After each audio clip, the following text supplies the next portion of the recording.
Hello friends, greeting of the day. मैं हूं professor Chetan Birla and we will be continuing our chapter statistical description of data. I hope आपको module number 1 से लेके 4 तक समझ में आया होगा, right? So let us discuss further from the module number 5 से हम डिस्कस करते हैं. चलिए, तो मॉड्यूल नंबर 5 में लिखा है sources of the secondary data and scrutiny of data.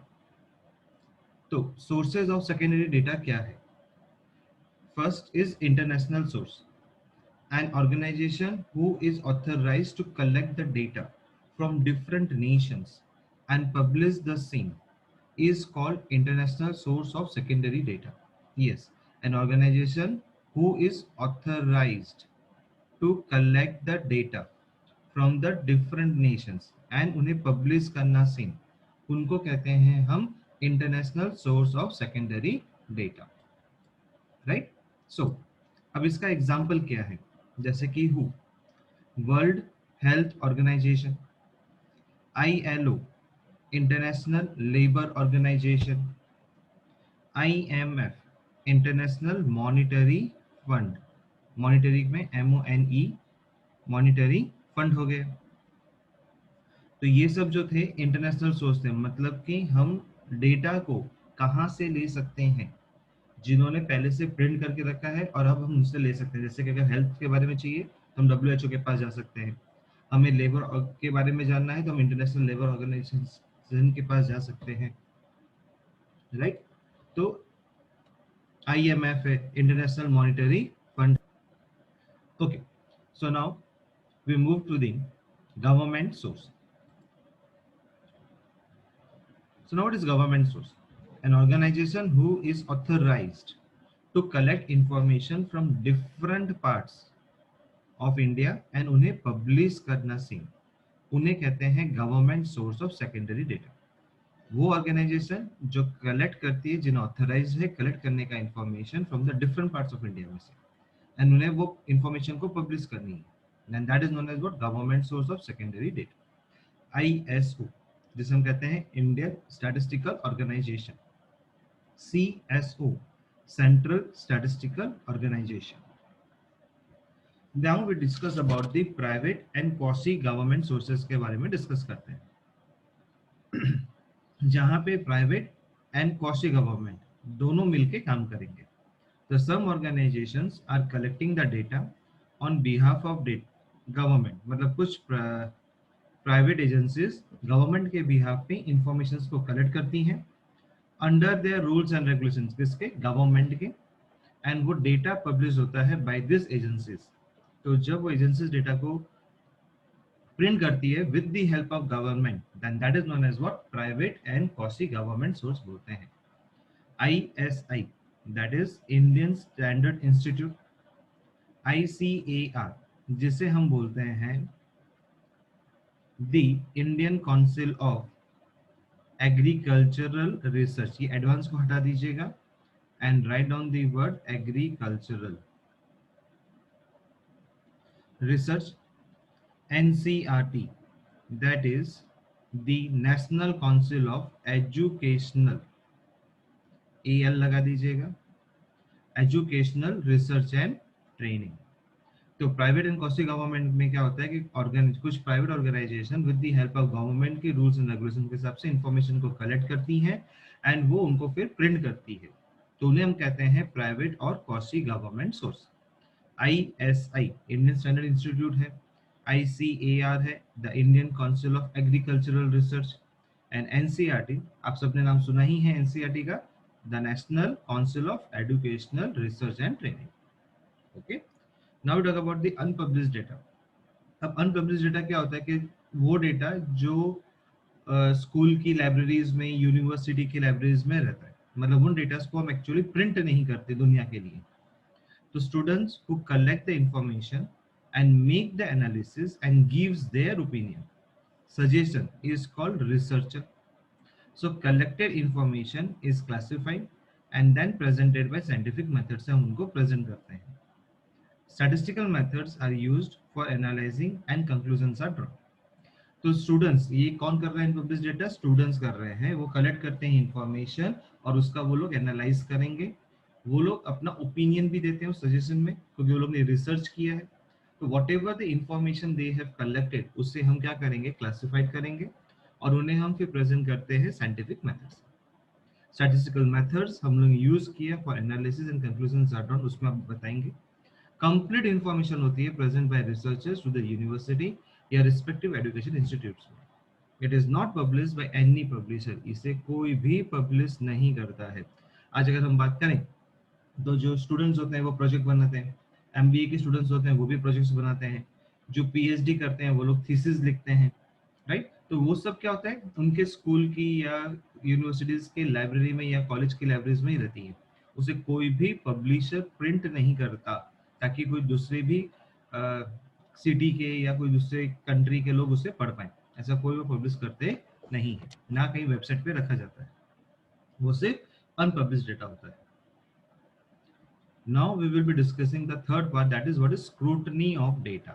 Yes, हम scrutiny of data के बारे में पढ़ेंगे।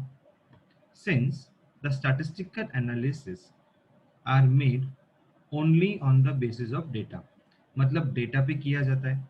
आप जो आपके पास जो भी डेटा होगा, आप उस डेटा का स्टैटिस्टिकल एनालिसिस करोगे। आज आपके मार्क्स आते हैं और आपके जो मार्क्स आते हैं उसके ऊपर ही आपके फादर एंड मदर डिस्कशन करते हैं। इसका एक बेस्ट एग्जांपल है, आप बहुत मेहनत कर रहे हो, बराबर है, और आप बीमार हो जाते हैं। So once you get ill और आप पोजीशन में नहीं हो कि आप एग्जाम दे पाओगे, but then also your parents is, बेटा जो भी मार्क्स आएंगे हम एक्सेप्ट करेंगे, आप एग्जाम दो। एंड डेफिनेटली आप ये भी सोचते हो कि हाँ ठीक है, ऐसे भी सब्जेक्ट में कम मार्क्स आने वाले थे, भगवान की कृपा से मैं बीमार हो गया, पेरेंट्स ने भी बोल दिया है कि मार्क्स कम आएंगे तो चलेगा, चलो बच गए। और ये फिर हम एग्जाम भी दे देते हैं, और एग्जाम देने के बाद फिर मार्क्स आता है 1 महीने के बाद, एंड पेरेंट्स उस मार्क्स को देख के मतलब उनको एनालाइज करते हैं और फिर आपको डांटना चालू कर देते हैं। एम आई राइट? ये सबके साथ होता है, किसी के साथ होता है, किसी के साथ नहीं भी होता होगा। बट कहने का मतलब क्या, मार्क्स आया तो उन्होंने स्टैटिस्टिकल एनालिसिस किया on the basis of the data. फिर आप बोलोगे उन्होंने बोला कि इसमें मार्क्स क्यों कम आए, तो आप बोलते हो कि पापा आपको याद है या मम्मी आपको याद है, मैं बीमार हो गया था और मैं पोजीशन में नहीं था, पर आपने बोला था फिर भी एग्जाम दो। फिर भी मैंने दिया तो मैं लिख ही नहीं पाया, मेहनत थोड़ी कम हुई थी। तो वो लोग तुरंत डांटना चालू करेंगे, तो पहले से नहीं करना चाहिए था जब पता है एग्जाम आ रही है। So now try to understand one thing. तो वो लोग क्या कर रहे हैं, डेटा है, मार्क्स है, उसके ऊपर से वो एनालिस करेंगे whether the data under consideration are accurate as well as consistent है या नहीं है। मतलब तुम मेहनत नहीं करते हो पहले से, बस एग्जाम के टाइम पे ही मेहनत करते हो और डांटना चालू कर देते हैं। वही सेम प्रोसेस हमारे पास भी होता है कि जब मेरे पास स्टैटिस्टिकली कोई भी डेटा आएगा, मैं उसी को चेक करूंगा, उसी को देखते हुए I will take the further decisions, right? So no hard and fast rules can be recommended for scrutiny of data. So one must apply his intelligence, patience, and experience while scrutinizing the given information. So whatever the information is given in business to any businessman or any researchers, तो वो लोग क्या करते हैं, पहले उसको study करते हैं, उसको इंटेलिजेंटली देखेंगे, सोचेंगे, पेशेंस से पढ़ते हैं, या जो भी इंफॉर्मेशन आई है उसको देखेंगे, एंड उनका फिर वो एक्सपीरियंस उसके अंदर यूज करेंगे उसे स्क्रूटनी करने के लिए। सो एरर्स इन डेटा में क्या हो सकता है, क्रीप हो सकता है इन वेल राइटिंग, या cropping the answers on the part of enumerator. Skip का मतलब है कभी कभी हो सकता है आपने एक जीरो ज्यादा लगा दिया हो, एक जीरो कम लगा दिया हो, या कोई फिगर लिखना भूल गए हो, एक जगह तो लिख दी पर दूसरी जगह नहीं लिखी हो, अकाउंट्स में होता है ना ऐसा। So errors in data may creep in while writing या copying the answers on the part of the enumerator. A keen observer जो होता है can easily detect कर सकता है this type of errors. इसलिए पता है हम लोग अकाउंट में बोलते हैं अकाउंटिंग रेशियोज पढ़ना चाहिए। अकाउंटिंग रेशियोज क्यों पढ़ना चाहिए, ताकि अगर आपके बैलेंस शीट में कोई भी झोल झाल होगा तो वो रेशियो एनालिसिस चैप्टर जो है, रेशियो के फॉर्मूलाज जो है, उससे पता देगा कि ये बैलेंस शीट जो है वो झोल झाल से बनी हुई है। क्योंकि अगर किसी ने सच्ची बैलेंस शीट बनाई होगी, प्रैक्टिकली जो हुआ है बिजनेस में वही बैलेंस शीट बनाई होगी, तो कभी कोई प्रॉब्लम आएगी नहीं। अगेन देयर मे बी 2 और मोर सीरीज ऑफ फिगर्स हो सकते हैं which are in some way or other related to each other हो सकते हैं। So if the data for all the series are provided, अगर आपको मैं डेटा सभी सीरीज का प्रोवाइड कर दूं, then they may be check for internal consistency के लिए हम चेक कर सकते हैं. So as an example, if the data for population area and density for some places are given hai, then we may verify whether they are internally consistent by examining whether the relation. So density is population upon area in holds करता है. तो ये इसकी formula है density को find करने का, population upon area, कि वो कितना डेंसिटी होल्ड करता है. तो कोई भी जो एक गुड स्टैटिस्टिशियन होगा वो डिटेक्ट कर सकता है whether the returns whatever submitted by some enumerators are exactly of the same type है, implying the lack of seriousness, उनका lack of seriousness on the part of enumerators भी पता चलेगा. तो जो भी गुड एक स्टैटिस्टिशियन होगा वो डिटेक्ट करेगा कि व्हाटएवर द रिटर्न, आप जो भी इंफॉर्मेशन मुझे सबमिट कर रहे हो कोई भी एन्यूमरेटर से, और क्या वो एग्जैक्टली सेम टाइप है या इम्प्लाइंग कर रहा है उनका लैक ऑफ सीरियसनेस. तो वो सब वो एक गुड स्टैटिस्टिशियन उसको ऑब्जर्व करके पकड़ सकता है. So the bias of the enumerator also may be reflected by the return submitted by him. अगर एक हर बार एक ही टाइप के आंसर्स मिलते होंगे तो जो कीन ऑब्जर्वर होगा या गुड स्टैटिस्टिशियन होगा इमीडिएटली पकड़ लेगा, ये तो भाई झोल झाल से आपने अपना रिसर्च मुझे सबमिट किया है, आप गए नहीं हो और आपने खुद ने अंदाजे से टिक लगा दिया. क्योंकि अंदाजे से टिक लगाओगे बिना पढ़े लिखे तो आप पकड़े जाओगे. क्यों? भूल से कभी नो में चला गया, यस में चला गया, अभी 50% यस बोल रहा है 50% नो बोल रहा है, ऐसा तो हो नहीं सकता. तो जो कीन ऑब्जर्वर है वो पकड़ लेता है. This type of error can be rectified by asking the enumerators to collect the data for the disputed cases once again. तो जो स्टैटिस्टिशियन होगा को बोलेगा कि आप जाओ और फिर से इनका डेटा आप फिर से लेके आए. क्लियर? तो ये था हमारा स्क्रूटनी ऑफ द डेटा. चलो, now we discuss the multiple choice MCQ. Okay, so first is some important sources of secondary data are. हमने इंटरनेशनल एंड गवर्नमेंट सोर्स पढ़ा था, yes. International and primary source पढ़ा था, no. Private and primary source पढ़ा था, no. Government source पढ़ा था, yes. But यहाँ पे इंटरनेशनल एंड गवर्नमेंट सोर्स दोनों दे रखा है, इसीलिए मैं किसको मार्क करूंगा, ऑप्शन ई को, क्योंकि यहाँ पे दोनों दे रखा है इसीलिए. Second point, internal consistency of the collect data can be checked when. So internal consistency of the collected data आप कब चेक कर सकते हो? इंटरनल डेटा गिवन हो तब, एक्सटर्नल डेटा गिवन हो तब, टू और मोर सीरीज आर गिवन हो तब, या a number of related series are given. तो इफ यू अंडरस्टैंड, तो I have given that if the data of all the series are provided, they may be checked for internal consistency. So number of series, related series are given, तब आप उसे internal consistency कर सकते हैं. The accuracy and consistency of data can be verified bye.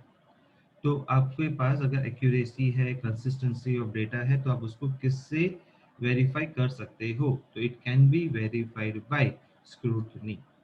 तो आप scrutiny से ही accuracy and consistency जो है उससे आप वेरीफाई कर सकते हैं. क्लियर? चलिए, नाउ मूव करते हैं मॉड्यूल नंबर 6 पे. Yes, that is based on classification of data. तो पहले हम क्या करेंगे, इंफॉर्मेशन को कलेक्ट करते हैं. कलेक्ट करने के बाद जो नेक्स्ट स्टेप है that is classification of data. तो classification of data, this is the second step in statistics बोला डेफिनेटली, क्योंकि सबसे पहले क्या आता है, कलेक्शन आएगा, फिर सेकेंड स्टेप में आता है क्लासिफिकेशन. तो इसीलिए बोला गया this is the second step in statistics. The process of arranging the data collected on the basis of the similarities into various classes और groups is called classification of data कहते हैं. तो क्लासिफिकेशन ऑफ डेटा किसको बोलते हो? वो process of arranging the data, आपने जो डेटा था उसको कलेक्ट किया on the basis of the similarities and then into various classes of groups में आपने उसको डिवाइड किया, that is known as what, classification of data. अगर एक एग्जांपल दूं तो सबसे अच्छा है पोस्ट ऑफिस का। क्या होता है, एक लेटर बॉक्स होता है, उस लेटर बॉक्स में क्या होता है, सभी जन आते हैं और अपना लेटर डाल जाते हैं। बाद में एक पर्टिकुलर टाइम पे पोस्टमैन, चाहे वो नून हो, चाहे वो इवनिंग हो, या चाहे वो नाइट हो, वो वहां से पोस्ट बॉक्स में से सारे लेटर्स को निकालेगा, और फिर उसे निकालने के बाद वो सबके स्टेट वाइज पहले तो डिवाइड करेगा। तो वो क्या कर रहा है, क्लासिफिकेशन कर रहा है कि ये कौन से स्टेट में जाएगा, ये कौन से स्टेट में जाएगा, ये कौन से स्टेट में जाएगा। तो टोटल वो क्या करेगा, 29 स्टेट्स में डिवाइड कर देगा। एंड देन आफ्टर दैट, फिर जब वो स्टेट में जाएंगे, तो वो स्टेट में जाने के बाद, मतलब वो स्टेट के फिर पोस्ट उसमें जाएगा डिपार्टमेंट में, और फिर वो लोग क्या करेंगे, उसे सिटी वाइज अलग अलग करेंगे। That is also done a classification. फिर वो उस सिटी में जाएगा, और वो सिटी में जाने के बाद वो सिटी वाले उनको एरिया के हिसाब से डिवाइड करेंगे, और फिर वो एरिया के हिसाब से डिवाइड होगा, और एरिया के बाद डिवाइड होने के बाद that is the classification. Clear? So the process of arranging the data collected on the basis of the similarities into various classes or groups is called classification of data.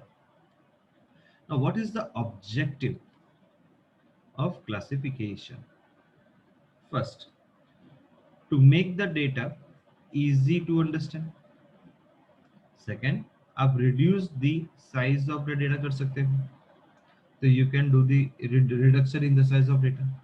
Third, to group data having similar characteristics. आप group data जो जिसकी भी similar characteristics है, आप उनको एक साथ रखोगे। जैसे मैंने बताया, पोस्ट ऑफिस में सारे जो पोस्ट है ऑफ स्टेट एक साथ रहेंगे, फिर स्टेट्स में जाने के बाद वो सिटी वाइज अलग होते हैं, तो सारे सिमिलर कैरेक्टरिस्टिक्स एक साथ रहेंगे। To make data in the form ready for further analysis, फिर आप क्या करोगे, जो डेटा आपके पास आया आप उसको रेडी करोगे for further analysis and interpretation के लिए। तो अगर मैं बात करूं तो यहाँ पे मेरा एग्जांपल में ये पार्ट स्टेट आ जाएगा, और ये पार्ट क्या आ जाएगा, सिटी में आ जाएगा, कि आपने सिटी वाइज फिर उनको अलग किया। To make the easy comparison between data, आपके पास दो डेटा होंगे, और दो डेटा, तीन डेटा, चार डेटा जो भी होंगे, फिर आप उनको इजीली कंपेयर कर सकते हो। To represent the significance of data, और बाद में आप डेटा को जो है वो उसको आप रिप्रेजेंट करोगे, right? That is the objective of classification. First of all, आपके पास जो भी डेटा हो वो आपको इजी टू अंडरस्टैंड होना चाहिए। आपके पास जो भी डेटा अगर बहुत बल्क में है, बड़ी साइज में, तो आप उसको रिड्यूस कर सकते हो, उसके साइज को। सेम सिमिलर कैरेक्टरिस्टिक्स सब साथ में रखना है।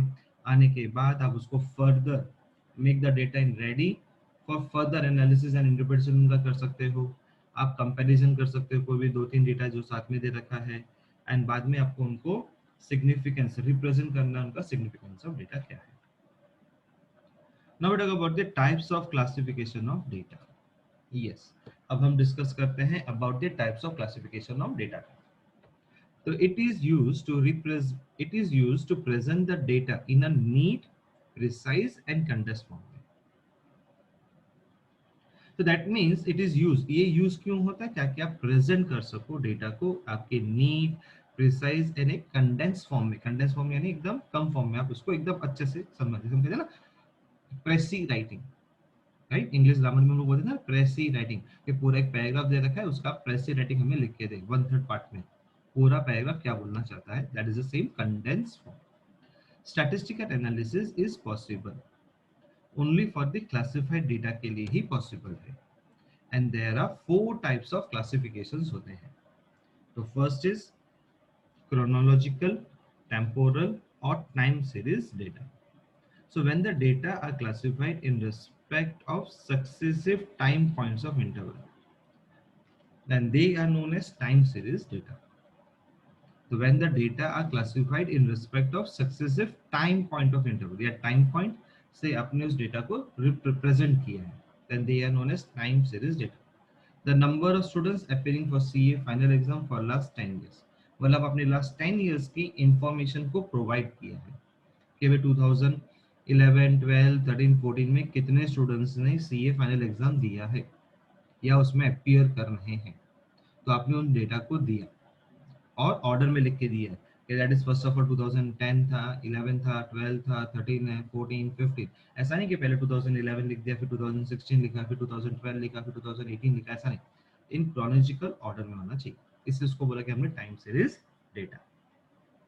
सेकेंड इज जोग्राफिकल और spatial series data. So when datas are arrange according to area और रीजन के हिसाब से आपने उनको अरेंज किया है, then they are called the geographical area कहते हैं उन्हें हम। The number of students appearing for CA final exam 2020 according to the different states। अब अकॉर्डिंग टू डिफरेंट स्टेट आपने बताया कि राजकोट से कितने स्टूडेंट्स अपीयर करेंगे, सुरेंद्रनगर से कितने लोग अपीयर करेंगे, अहमदाबाद से कितने स्टूडेंट्स अपीयर करेंगे, बड़ौदा से कितने नंबर स्टूडेंट्स अपीयर करेंगे। तो जब आपने जोग्राफिकली इनको डिस्ट्रीब्यूट करके बताया है कि कितने number of students different different state से आएंगे या सिटी से आएंगे, तो उसे हम कहते हैं जोग्राफिकल और spatial series data. Now we talk about the qualitative और ordinal data. The data classified in respect of an attribute are referred as a qualitative data. तो वो डेटा जिसको आपने क्लासिफाई किया है इन रिस्पेक्ट ऑफ एट्रीब्यूट में लेके, तो उसे हम कहते हैं क्वालिटेटिव और ordinal data. Data on nationality, gender, smoking habit of group of individuals are examples of qualitative data. Now discuss about the quantitative और cardinal data. So when data are classified, okay, yeah, data are classed in respect of a variable, which is called a quantitative data। जैसे कि आपने height wise अलग कर दिया, wait wise अलग कर दिया, प्रॉफिट वाइज अलग कर दिया, तो उन्हें कहते हैं क्वांटिटेटिव और कार्डिनल डेटा कहते हैं। Clear? So data may be further classified as frequency data and non frequency data से भी आप डेटा को बोल सकते हैं। The qualitative as well as quantitative data belong to the frequency group को belong करते हैं, whereas time series data and geographical data belong to the non frequency group को, इनके अंदर भी frequency होती नहीं है। ओके, तो ये थे आपके डेटास। तो आपने कौन कौन से डेटास पढ़े? सबसे पहले आपने पढ़ा classification, that is in the second step in statistics होता है। फिर आपने डेफिनेशन पढ़ा कि भाई क्लासिफिकेशन ऑफ का डेफिनेशन क्या है, then you studied about the objective, then you studied about the types of classification. There are 4 types of classification. पहला था क्रोनोलॉजिकल, टेम्पोरल और time series data. Second was geographical और स्पाशियल सीरीज डेटा। थर्ड था qualitative और ordinal data, and fourth था quantitative और cardinal data.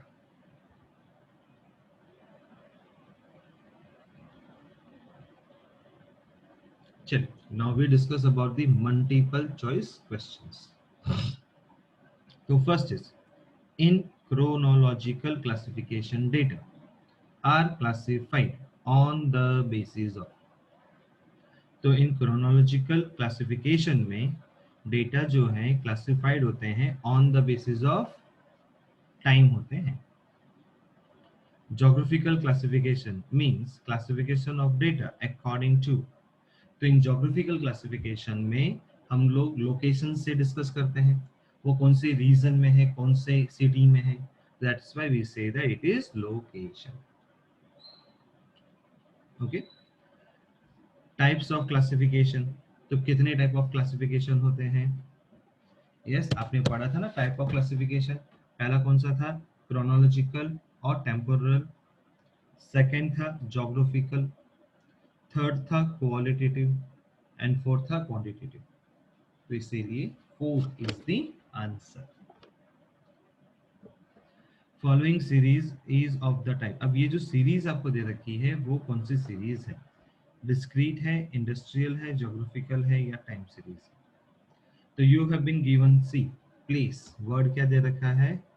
Place they रखा है, और उस प्लेस पर आपको क्या दे दिया? ABCD के बारे में दे दिया है, तो और उनकी पॉपुलेशन है, जिसका मतलब है कि they are talking about the geographical series. इसे हम कहते हैं ज्योग्राफिकल सीरीज, क्योंकि प्लेस वर्ड दिया है ABCD, अलग अलग places, that is geographical. The following series is of the type. तो अगर मैं यहाँ पे देखूँ तो मुझे क्या दिया है? ईयर दिया है। तो ये सब जो है वो ईयर है, 95, 96, 97, 98, और सबके ईयर्स दे दिए और उनके पॉपुलेशन दे दी है। तो हमें फाइंड करना है कि ये कौन से टाइप की सीरीज को फॉलो करता है। Then individual series, geographical series, discrete series या टाइम सीरीज। तो I will prefer time series क्योंकि ये ईयर दे रहा है, तो ईयर है ना 95, 96, 97, 98, इसीलिए मैं उसको टाइम सीरीज डेटा बोलूंगा। Sixth, the following series is of the type. तो ये किस टाइप की सीरीज होती है? तो you have been given now persons, persons A B C D E, and ये एज दे दिया है इन ईयर्स में 35, 23, 26, 32, 30, और बोला है कि अब ये कौन से टाइप का सीरीज है। तो इसे मैं बोलूंगा इंडिविजुअल सीरीज, क्योंकि इंडिविजुअल पर्सन से ए अलग है, बी अलग है, सी अलग है, डी अलग है, ई अलग है, तो इसीलिए इसको हम बोलते हैं it is an individual. Discrete नहीं बोल सकते, क्यों नहीं बोल सकते? सबके पीछे का सिंपल रीजन है कि उसके लिए आपको एक्स चाहिए और एफ चाहिए, और ना तो यहाँ पे एक्स आई है ना तो यहाँ पे F I. Okay, 7, sales of XYZ Limited for 4 months is given. So over here you have been given months, January, February, March, April. Now sales is given. तब आप यहाँ पे क्या बोलेंगे? तो डेटा क्या है? डिस्क्रीट है, कंटिन्यूस है, इंडिविजुअल है, या नन ऑफ दीज है? तो यहाँ पे मैं बोलूंगा कि इट इज इंडिविजुअल, क्योंकि सेल्स दे दिया है। तो you have been given months and sales, that is जनवरी का सेल्स इतना, फरवरी का सेल्स इतना, मार्च का सेल्स इतना, अप्रैल का सेल्स इतना। तो इसे हम बोलते हैं इंडिविजुअल, क्योंकि यहाँ पे फर्स्ट प्रायोरिटी में किसको देता? टाइम को देता, but time and then the individual. तो यहाँ पे टाइम नहीं देके इंडिविजुअल दिया है, इसलिए मैं इंडिविजुअल को टिक कर दूंगा। The chronological classification of data is classified on the basis of, तो जो क्रोनोलॉजिकल क्लासिफिकेशन है वो जाता है on the basis of time. Classification of data is the next step in statistics. Yes, तो क्लासिफिकेशन ऑफ डेटा जो है वो सेकंड स्टेप है इन स्टैटिस्टिक्स में। चल, तो I hope module number 6 is clear. Okay, now we are moving towards the module number 7। तो module number 7 पे चलते हैं। तो मॉड्यूल नंबर 7 में बोला है based on presentation of data, textual and tabular form. तो it there are methods of presentation. तो text there methods of presentation मतलब हम अपना प्रेजेंट करेंगे, जो भी डेटा मेरे पास आएगा उसको मुझे प्रेजेंट तो करना पड़ेगा। तो प्रेजेंट वो 3 फॉर्म में हो सकता है। पहला textual presentation, second tabular presentation या टेबुलेशन बोलते हैं, and third is diagrammatic presentation.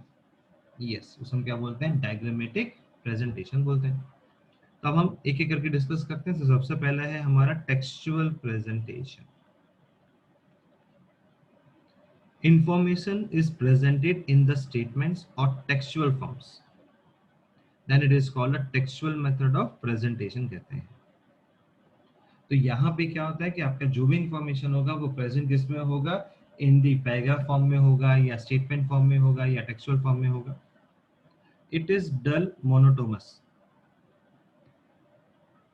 तो ये काफी क्या होता है? डल होता है, मोनोटोमस होता है, क्योंकि इस पैराग्राफ को रीड करना है, पैराग्राफ को रीड करते करते करते करते से नींद आ जाएगी या महसूस करेंगे करेंगे। दैट इज अ डल मोनोटोमस है, क्योंकि पैराग्राफ है, टेक्सचुअल है, तो मतलब कोई क्या बोलते हैं हम, अट्रैक्टिव फॉर्म नहीं है, तो हमें क्या होता है वो पढ़ते पढ़ते पढ़ते नींद आ जाएगी। इसे कई बार डॉक्टर्स क्या बोलते हैं, अगर नींद नहीं आती है तो रात में ऐसे सब्जेक्ट की बुक लेके बैठो, आप जैसे ही पढ़ो आपको नींद आ जाए। So it is a dull monotonous. It is difficult to compare the data. यहाँ पे मैं डेटा को कंपेयर नहीं कर सकता, because everything will be given in paragraph में दिया हुआ होगा। यस, अब पैराग्राफ में कैसे दे रखा होगा, मैं एक रीड करता हूँ, आप समझिए। ऐसा बोला गया कि in 2009 out of total of 5000 workers of रॉय एनल factory 4200 were members of trade union. तो जब मैं बोलता हूँ 4000 या 200, तो ये इसका मतलब ये लोग ऐसा नहीं लिखते कि भाई 4200, they will not right, they will write in this way. तो 4200 ओनली, वो लोग ऐसा लिखेंगे। तो that means know figure is allowed, everything is a textual form में अलाउड है। The number of female workers was 20%। Even 20% को भी वो लोग कैसे लिखेंगे? TWENTYPERCENT। So 20% of the total workers, out of which 30% were males of the trade union. अगर everything ऐसा पैराग्राफ में दे रखा होगा तो क्या आप उसको कंपेयर कर पाओगे? That is next to impossible. You can not compare. Okay, थोड़ा कंफ्यूजिंग हो गया? चलो, तो मैं कोई प्रॉब्लम नहीं, लिख के समझा देता हूँ। सो एग्जाम्पल, आपका टेक्सचुअल फॉर्म कैसा होगा कि in 2009 out of a total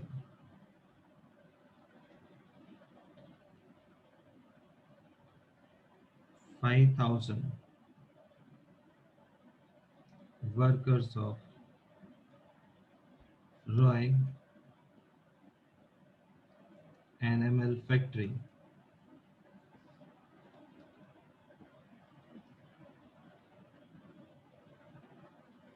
4,200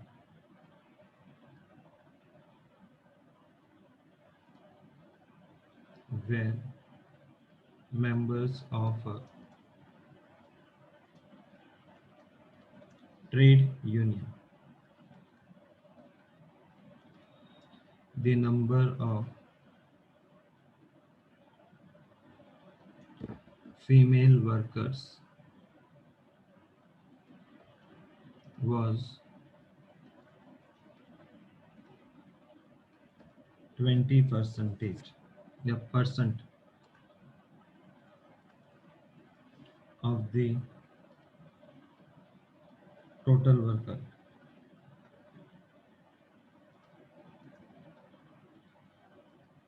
out of which 30%। अब ये 30% ऐसा नहीं लिखते, कैसे लिखेंगे? 30%, they will write it in this way, where members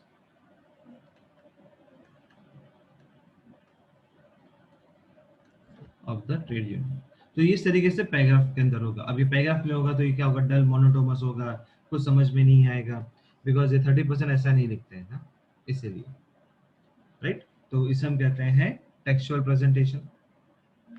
so most of the government reports जो होती हैं या reports inquiry commissions are usually made of textual presentation. I hope आपको संजू मूवी आप सबने देखी होगी।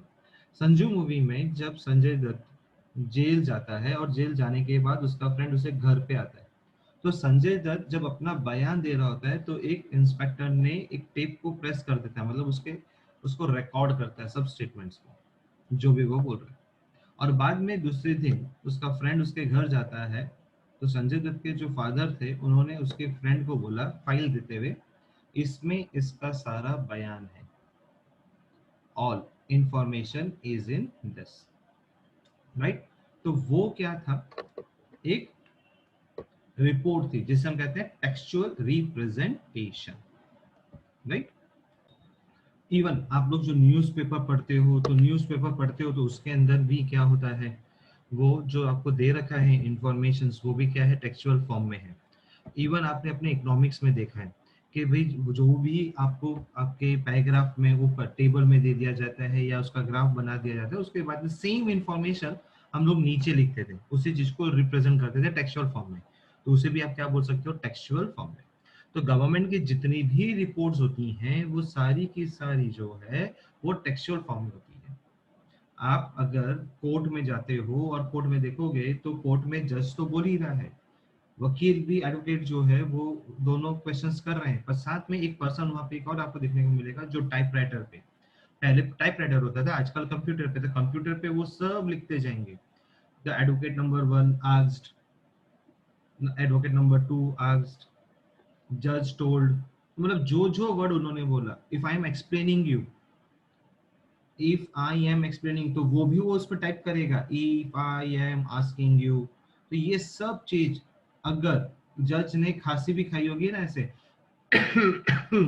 तो वो भी आएगा कि भाई ब्रैकेट में जज हैज टेकन दिस हुकारा something what they will use the word. Okay, तो मतलब सारी इंफॉर्मेशन आप उसमें टेक्सचुअली टाइप करते हो, और वो भी जो भी फिगर्स है, मतलब 4200 भी कैसे लिखोगे आप, 4200 इस तरीके से लिखोगे।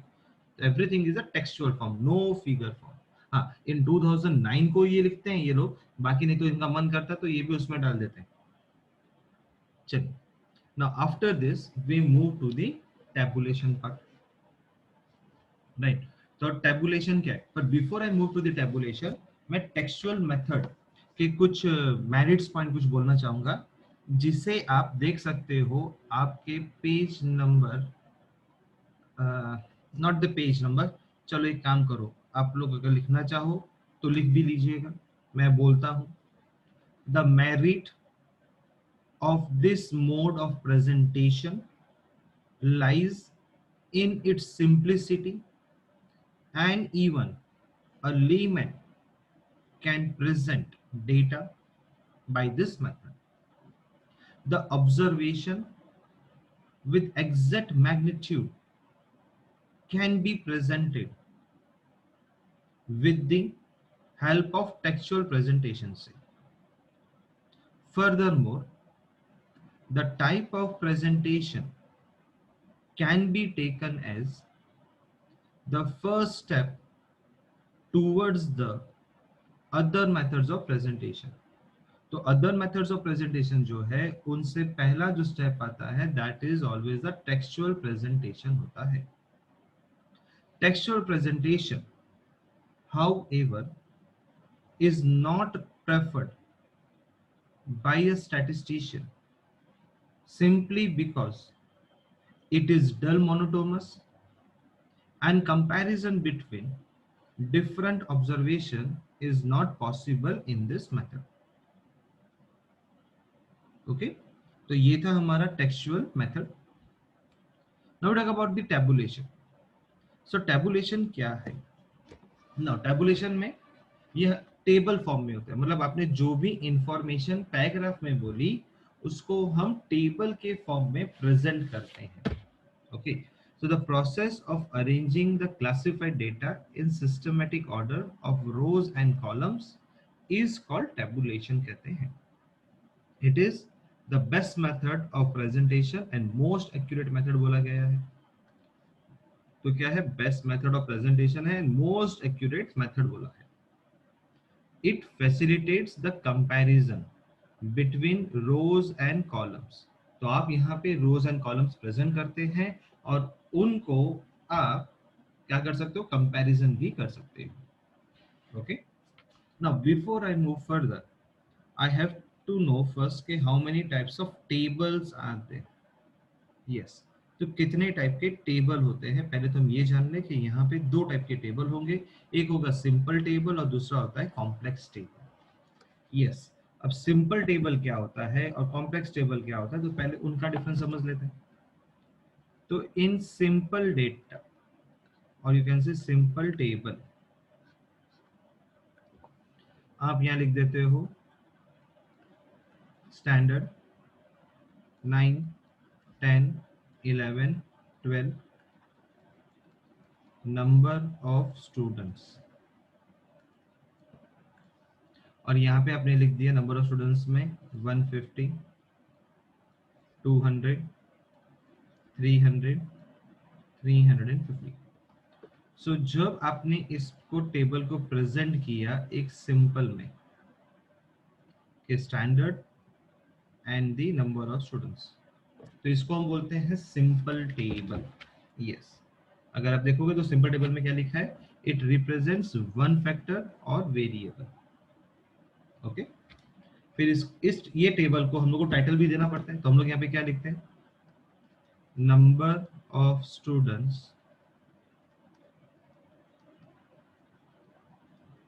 Studying in different standards. और अगर डिफरेंट स्टैंडर्ड्स नहीं लिखना हो तो number of students studying from 9 to 12 standards, आप ये भी लिख सकते हो। मतलब टाइटल तो कुछ भी हो सकता है but related with this table होना चाहिए। कुछ भी का मतलब आप कुछ भी लिख दो तो वो नहीं चलेगा, रिगार्डिंग विद दिस टेबल होना चाहिए। तो ये था हमारा simple table. Now we talk about the complex table.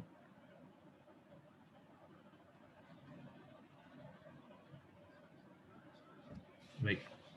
Now complex table में सबसे पहले तो हम जब भी कॉम्प्लेक्स टेबल बनाएंगे जिसके अंदर में क्या बोला गया है, एक से ज्यादा जब मेरे पास डेटा हो उसे हम कहते हैं, राइट। तो चलो देखते हैं क्या बोला था, व्हेन इट रिप्रेजेंट्स टू और मोर फैक्टर्स और वेरिएबल्स उसे कहते हैं हम कॉम्प्लेक्स टेबल, राइट। अब सपोज कि अगर मैं एक एग्जांपल देता हूं कॉम्प्लेक्स टेबल का, तो मैंने यहाँ पे एक टेबल बनाया जिसमें मैंने लिख दिया है ईयर, फिर ईयर के बाद मैंने लिखा है यहाँ पे मेंबर्स ऑफ ट्रेड यूनियन, और यहाँ पे लिखा है मेल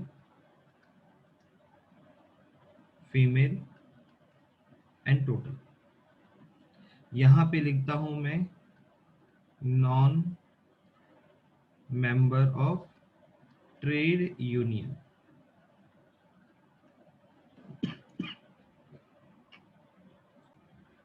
फीमेल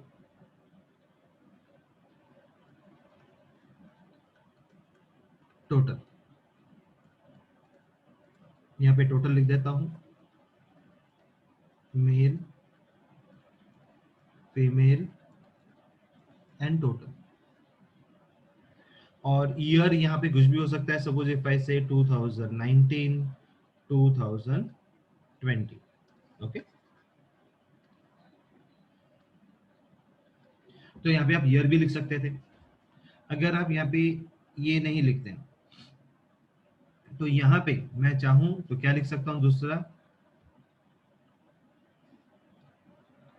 उनका मैरिटल स्टेटस भी लिख सकता हूँ भाई, मैरिड अनमैरिड, ये भी लिख सकते हैं हम लोग। और फिर यहाँ पे मैं क्या बना देता हूँ टोटल, मतलब वो डिपेंड करता है कि इन्फॉर्मेशन हमें किस तरीके से दे रखी है। पर राइट नाउ मेरा कंसेप्ट है कि हम कॉम्प्लेक्स टेबल बोलते किसको है, हम वो समझें, ओके। तो अब ये जो टेबल हमने बनाया है इसको बोलते हैं हम कॉम्प्लेक्स टेबल।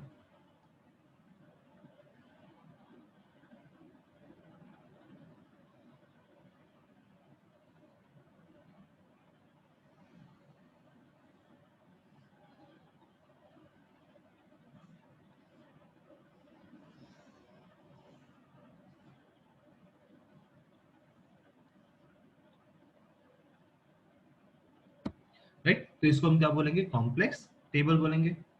अच्छा, अब इस कॉम्प्लेक्स टेबल में हम लोग को अब कुछ पॉइंट्स समझने हैं कि ये पॉइंट्स क्या बोलना चाहता है, ओके। चलिए, तब उसके लिए हम लोग पढ़ेंगे डिफरेंट पार्ट्स ऑफ टेबल। आप डिफरेंट पार्ट्स ऑफ टेबल भी बोल सकते हैं, या आप चाहो तो इसको हम कुछ और भी बोल सकते हैं। क्या बोल सकते हैं, that is essential parts, essential parts of a statistical table. सबसे पहला है टेबल नंबर। अब ये जो टेबल नंबर है ये किधर जाता है, ओके। तो ये टेबल नंबर हम यहाँ पे लिखते हैं सबसे पहले, ओ भैया, इट इज रिटन कि ये टेबल नंबर कौन सा है। ये टेबल नंबर हो सकता है 14.2 हो, क्योंकि मैंने अभी इस चैप्टर नंबर 14 है और ये मैंने सेकंड टेबल बनाया है। मेरा फर्स्ट टेबल कौन सा गया, ऊपर वाला गया, तो इसलिए मैं इसको क्या बोलूंगा, टेबल नंबर 14.1। तो हम ये दे दिया टेबल नंबर। सो टेबल नंबर के लिए आपको क्या लिखा है, when given information is presented with the help of two or more tables, then table number must be given to every table देना पड़ेगा, and it is used to understand the order in which the tables are to be referred। हमें कौन सा table पहले पढ़ना है कौन सा बाद में पढ़ना है। It is written at the extreme top। ये कहाँ पे लिखा जाता है, एक्सट्रीम टॉप में लिखा जाता है, मतलब टेबल बनता है उसके एक्सट्रीम टॉप में। तो इसका मतलब ये होगा कि मेरे यहाँ पे जो एक्सट्रीम टॉप है दैट इज टेबल नंबर है, ये टेबल नंबर आ गया, ओके। चलिए, then next is title. Every table must be given a suitable title देना पड़ेगा. It must be clear होना चाहिए, brief and self explanatory होना चाहिए वो टाइटल.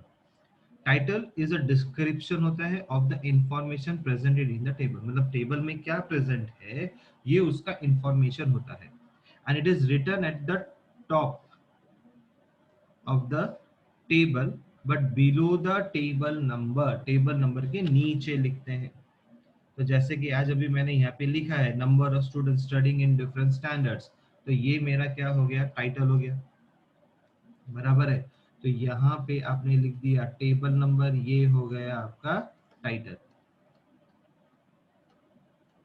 चलो अब इसका टाइटल दे देंगे क्योंकि हमने यहाँ पे टाइटल लिखा नहीं है, तो इसका टाइटल देते हैं. चलो तो इसका हम टाइटल क्या देते हैं, status of workers of desk factory, क्योंकि हमें फैक्ट्री का नाम नहीं पता है तो इसलिए हम लोग फैक्ट्री का नाम दे देते हैं. या अगर फैक्ट्री नहीं बोलनी है तो आप ऑफिस भी बोल सकते हो, तो जैसे इंफॉर्मेशन हो. Status of workers of desk factory on the basis of their trade union members and with their marital status and sex of workers, that is male or female. तो आपने एक इनको सुटेबल टाइटल दे दिया. तो this is your title.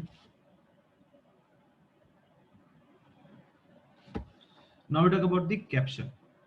Caption refer to the column headings. Caption जो है किसको बोलते हैं हम, कॉलम हेडिंग्स को बोलते हैं. It may consist of one और more columns headings. Under a column heading there may be a sub heads हो सकते हैं. If the different columns are expressed in different units, the units should be mentioned in the captions. Okay.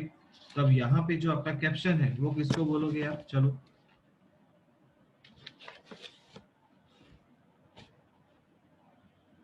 अब यहाँ पे जो captions है मेरे, ये है, इसको मैं बोलता हूँ कैप्शन. ओके. तो ये जो पार्ट है ये मेरा हो जाता है कैप्शन पार्ट, और इसके नीचे हम क्या हो गए, सब हेडिंग्स पार्ट हो गए. तो कैप्शन रेफर्स टू किसको करता है, कॉलम हेडिंग्स को करता है. It may be of one और मोर कॉलम्स हो सकता है. Under a column heading there may be a sub heads. अब ये सब हेड्स किसको बोलते हैं, तो ये जो कॉलम है इसे कहते हैं सब हेड्स, और ऊपर वाला हो गया कैप्शंस. ओके.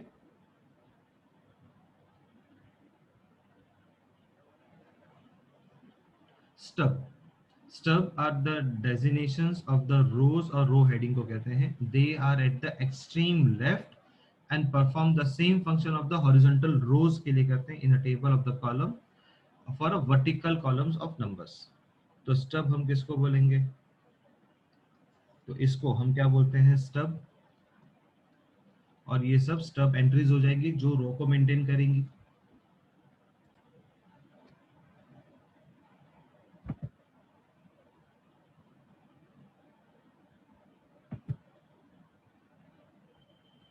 फिर आता है body. The most vital part of the table contains the numerical information. Yes. अब बॉडी किसको बोलते हैं, इस पार्ट को बोलेंगे. तो ये जो पूरा पार्ट है ये है आपका body. This is your body.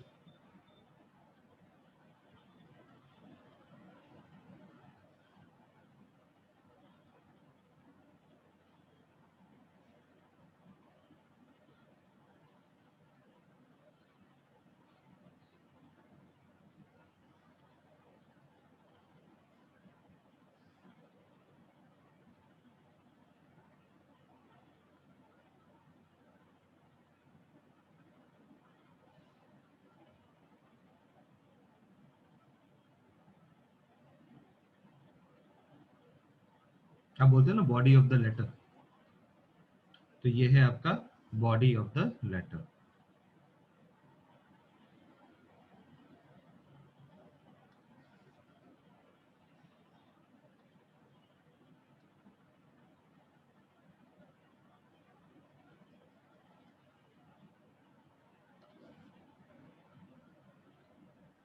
Okay, ये हो गया आपका body of the letter.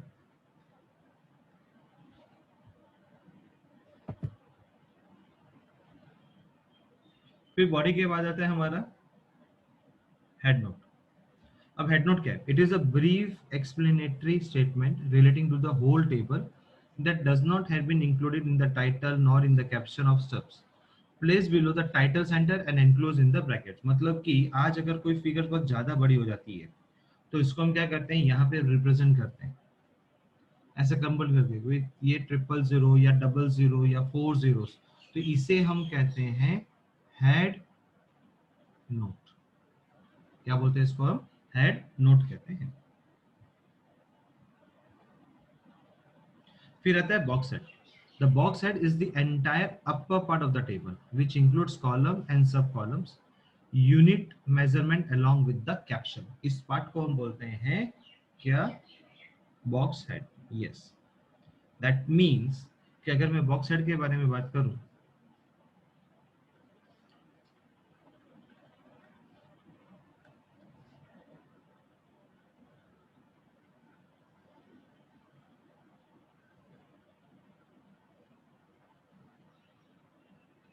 Okay, तो ये मेरा होता है बॉक्स हेड, जिसके अंदर में अपने head note, caption and sub captions को भी इंक्लूड कर दिया. तो this is your box head.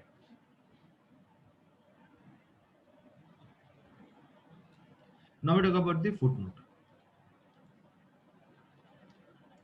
Foot note का मतलब है anything in a table which is difficult to understand from its title, captions and stubs, then should be explained in footnote. मतलब हम फुट नोट में explanation देते हैं कोई भी पार्ट का, कोई भी कैलकुलेशन जो आज हमने ऊपर बॉडी ऑफ द टेबल में लिखा है, कोई भी कैलकुलेशन, तो उसको हम लोग फुट नोट में एक्सप्लेन करते हैं. तो फुट नोट यहाँ पे आता है.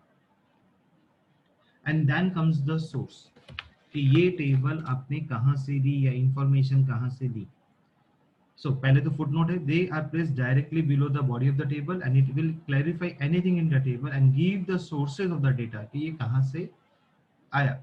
It several footnotes are required. Small letters are conventionally used, that is A B C D E. It provides, अब ये क्या है आपका source क्या है? It provides the information from where the data is collected. आपने डेटा को कहाँ से कलेक्ट किया है, and it is used to verify the correctness of the data. क्या आपने उसको correctness of data किया है, additional information क्या है. तो it is placed at the extreme bottom of the table. तो ये bottom of the table में लिखा जाता है, तो that is the source. तो we write down source over there. तो ये था आपका पूरा explanation of the table. अगर मैं बात करूं तो हमने अभी क्या क्या पढ़ा, चलो मैं डिस्कस कर लेता हूं आपके साथ. तो सबसे पहले हमने पढ़ा अबाउट द टेबल नंबर, फिर हमने पढ़ा about the title, then we third studied about the caption, then we fourth studied about the sub heads, then fifth we studied about the stubs, then sixth we discuss about the head note, and after that we talked about the body, that is my seventh part. Then we talk about the eighth box head किसको बोलते हैं, ninth पढ़ा हमने foot note and tenth पढ़ा source. तो ये है पूरा आपका इस पार्ट का. Okay, now if you used to see that कि ये तो था आपका पूरा टेबल का पार्ट, कि कितने पार्ट्स हो गए टोटल, राइट. ओके, चल. बट अभी कभी कभी ऐसा क्वेश्चन आ सकता है कि table has how many parts. Yes, अब ऐसा एक एमसीक्यू आता है कि टेबल हैज डैश पार्ट्स. चल, तब उस टाइम पे आप table has how many parts बोलते हो. चलो सोचते हैं. Yes, table has how many parts. अभी अगर ऐसा क्वेश्चन आया तब आप क्या करोगे? What you have to understand over there in that case is कि पॉइंट नंबर 1 और 2 जो है उसको हम वन पार्ट पकड़ते हैं. मतलब तब ये एक पार्ट होगा. Box head is already the second part. Third part is body. Fourth part is my stub and fifth part में आपने फुट नोट एंड सोर्स को कंसिडर किया है, तो तब इसे हमने टोटली 5 पार्ट में डिवाइड किया। तो इसलिए तब हम बोलते हैं अ टेबल हैज 5 पार्ट्स।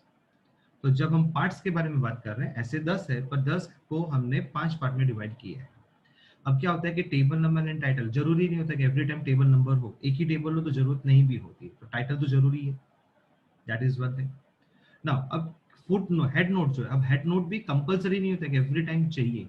अगर फिगर स्मॉल होगी तो हम नहीं भी लिखेंगे, बट हाँ कैप्शंस एंड सब हेड्स जो एक ही का पार्ट है, तो उसको बॉक्स हेड में बोला।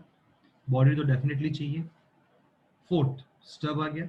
Now foot note and source हमेशा टेबल के नीचे लिखा जाता है, इसीलिए इसको हमने एक पार्ट कंसिडर किया है। तो जो पार्ट्स थे सब पार्ट्स के अलग थे, इसलिए हमने क्या कर दिया, that is a table has 5 parts. Table number and title को वन पार्ट माना गया, box head is a second, body पूरा थर्ड पार्ट है, स्टब फोर्थ पार्ट में आ जाता है, and foot note and source जो है 5 पार्ट में आ जाता है। ओके चल।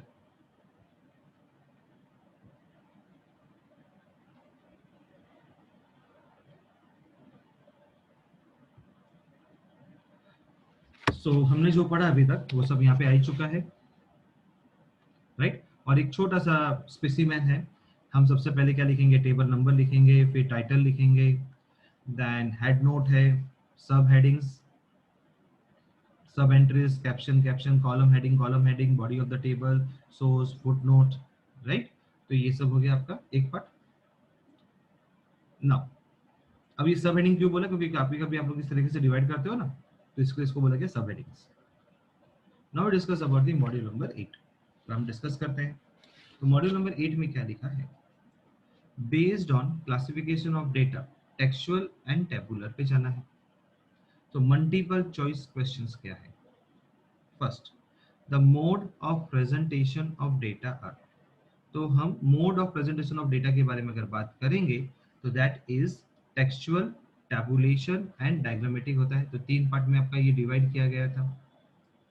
Okay next is second, the best method of presentation of data is, क्या है, तो best method of presentation of data जो है दैट इज टेबुलर, क्योंकि आप उस टेबुलर में रोज एंड कॉलम्स में लिख देते हैं, आप उसको कंपेयर भी कर सकते हैं। तो best method of presentation of data is tabular. A table is a scientific systematically arranged of statistical data. हमारा जो टेबल है वो एक सिस्टमैटिकली अरेंजमेंट है ऑफ स्टैटिस्टिकल डेटा का। तो वो कौन से स्टैटिस्टिकल अरेंजमेंट में होता है, रोज एंड कॉलम्स में होता है, या कॉलम्स एंड रोज बोल दीजिए। So we say that option C. For tabulation caption is क्या है, upper part of the table है, lower part of the table है, main part of the table है, या the upper part of the table that describes the column and sub column. तो क्या है, that is option D, the upper part of the table that describe the column and sub columns. Stub of a table is the क्या है, तो stub क्या है, left part of the table describing the columns को करता है, right part of the table describing the columns, right part में तो होता ही नहीं है, तो मतलब कि ऑप्शन बी एंड सी तो ऐसे ही कैंसिल हो गया। And left part of the table describing the rows, yes ये रोज को एक्सप्लेन करता है, तो इसीलिए 5 का D. The entire upper part of a table is known as, तो एंटायर अपर टेबल को हम क्या बोलते हैं, the entire upper part of the table is known as box head. Unit of measurement in tabulation is shown in, तो आप unit of measurement को कहाँ पे बताते हो, बराबर। तो बॉडी कैप्शन स्टफ ऊपर तो लिखा नहीं है, मतलब वो कहाँ बताया जाता है, बॉक्स हेड में बताया जाता है। आप देख सकते हो बॉक्स हेड में, ये बॉक्स हेड में ही आया है ना, ये येलो पार्ट अगर आप देखोगे ऑरेंज पार्ट से होते होते हुए कहाँ जा रहा है, वो बॉक्स हेड में जा रहा है। In tabulation source of data if any अगर है is shown in the, caption में बताते हैं नो, स्टब में बताते हैं नो, बॉडी में बताते हैं नो, तो कहाँ आता है वो फुट नोट में आता है। अगर आप देखोगे तो मैंने फुट नोट को एक पार्ट बनाया था, अब समझ में आया क्यों बनाया था पार्ट, फुट नोट और सोर्स एक ही पार्ट बनाया था, मतलब उसको आप कहाँ लिखते हो, फुट नोट में लिखते हो। ऐसे तो टेबल के नीचे ही है, बट वो कौन से पार्ट में आ गया, फुट नोट के पार्ट में आ गया। Which of the following statement is untrue for tabulation के लिए. ओके, अनट्रू मतलब फॉल्स फाइंड करना है. चलो, statistical analysis of data requires the tabulation चाहिए. एनालिस करने के लिए तो अच्छा है. It facilitate comparison between rows and not columns. No, that is wrong. ये not word नहीं आना चाहिए था. इसका मतलब है कि this is the wrong. False है, untrue है. Complicated data can be presented. Yes, हम complicated data को भी table form में present कर सकते हैं. Diagrammatic representation of data requires tabulation. Yes, easy हो जाता है tabulation से. तो इसका मतलब है कि option B is the untrue. That is the most accurate mode of data is done by. The most accurate mode of data जो है वो है tabulation. That is the most accurate mode of data. Details are shown by. अब जो भी details होती है वो किस में बताते हो. So details are shown by tabular presentation. क्योंकि आपने टेबल बना दिया तो टेबल में आप सारी इंफॉर्मेशन, डिटेल्स इंफॉर्मेशन दे सकते हो. मेल, फीमेल, टोटल, एक्सपीरियंस, अनएक्सपीरियंस या ईयर वाइज जो भी होता है. In general, the number of types of tabulations are. So there are two types of tabulations होते हैं, right? Simple and complex. Numerical data presented in descriptive forms are called. तो जो भी न्यूमेरिकल डेटा आपने उसको डिस्क्रिप्टिव फॉर्म में अगर represent किया है तो उसे हम कहते हैं textual presentation. If you remember मैंने बोला था 30%, तो उसको मैंने 30% को क्या लिखा था, THIRTEYPERCENT. मतलब आप न्यूमेरिकल डेटा को भी डिस्क्रिप्टिव फॉर्म में प्रेजेंट करते हो. That is a textual presentation. Whether tabulation is done first or classification. तो पहले tabulation होता है या classification होता है. तो tabulation is done first or classification. तो इसमें हम बोलेंगे classification precedes tabulation. तो पहले classification होगा और उसके बाद tabulation होगा.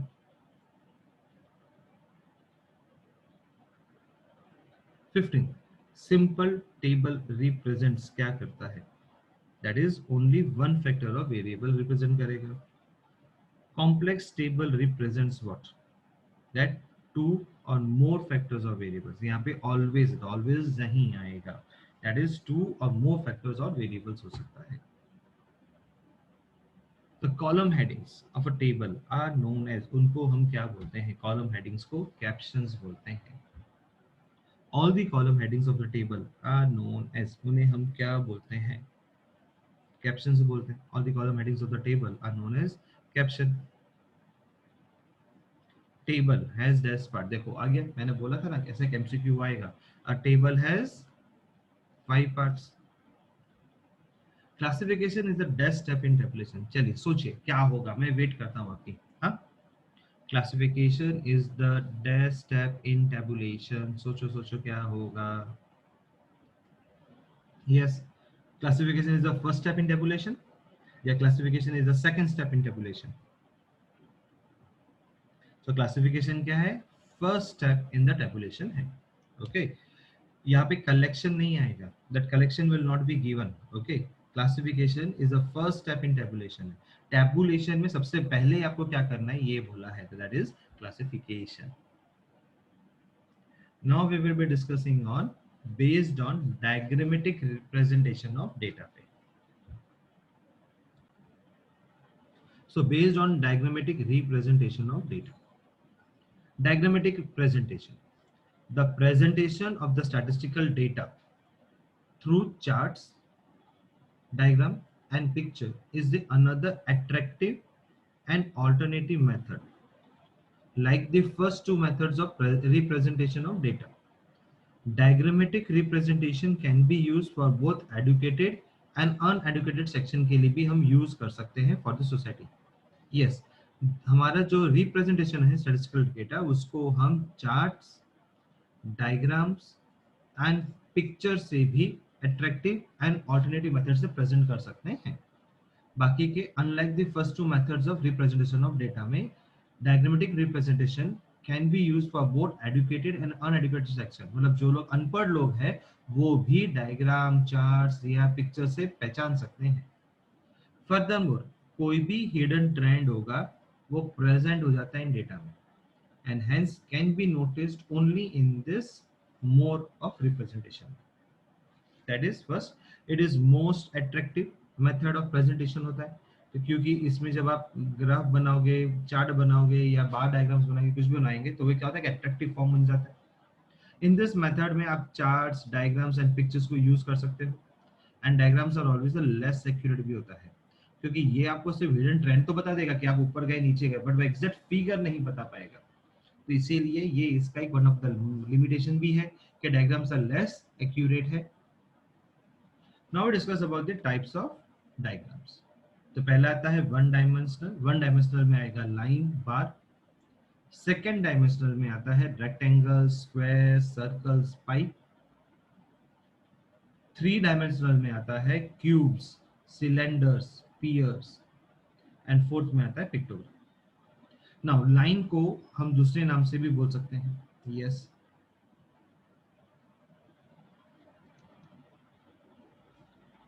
Another name is historygram.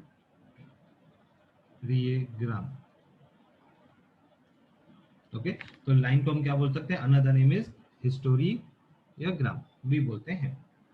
चलिए, तो अब हम लोग डिटेल स्टडी करते हैं about the type of charts. सबसे पहले आता है simple line chart. Now in simple line chart में क्या होगा? It is used to represent only one series. यहाँ पे सिर्फ एक ही सीरीज रिप्रेजेंट होगी, तो इसीलिए डायग्राम में भी क्या है? एक ही लाइन है यहाँ पे। In this method, points are plotted and then joined by line segments. हम किससे ज्वाइन करते हैं? लाइन सेगमेंट से। मतलब कि आप क्या करोगे? पॉइंट्स को ऐसे प्लॉट कर दोगे, और पॉइंट्स को प्लॉट करने के बाद आप उनको ज्वाइन कर दोगे with the help of scale, और उसे हम बोलते हैं line segment. So simple line chart में क्या होता है कि जैसे कि मैंने आपको यहाँ पे दे दिया है ईयर एंड प्रॉफिट दे दिया है, तो अगर मैंने आपको ईयर एंड प्रॉफिट दे दिया तो उसे हम बोलते हैं वन सीरीज, और इसमें यूनिट भी एक ही होती है। अगर मैं बोलना चाहूँ तो one series with one unit. Definitely जब एक सीरीज होगी तो यूनिट भी एक ही होगा। Now we talk about the simple line chart. हम सिंपल लाइन चार्ट के बारे में पढ़ते हैं। तो it is used to represent two और more series which are expressed in same unit. It is used to check the internal consistency of the collected data, कि आपका जो भी collected data है वो internal consistency है या नहीं। So आपका year है 95, 96, 97, 98। प्रोडक्शन इन मेट्रिक टन्स है, wheat and rice। wheat है 12, 15, 18, 19। rice is 25, 30, 32, 36. So if you see that I am having two or more series expressed in same unit, तो wheat and rice are two or more series में आ गए, expressed in same unit, tons में express किए गए। तो आपने इसको इस तरीके से रिप्रेजेंट कर दिया। हाँ, बाद में आप ये भी रिप्रेजेंट कर देते हो कि भाई जो सिंपल लाइन है, ओके, तो ये जो सिंपल लाइन है that is known as wheat, और फिर जो dot dot dot dot line है that is known as by rice. तो आपने उनको यहाँ पे साइड में प्रेजेंट कर दिया ग्राफ के, राइट। तो ग्राफ के जनरली वो साइड में यहाँ पे प्रेजेंट होते हैं, मैंने यहाँ पे लिख दिया है।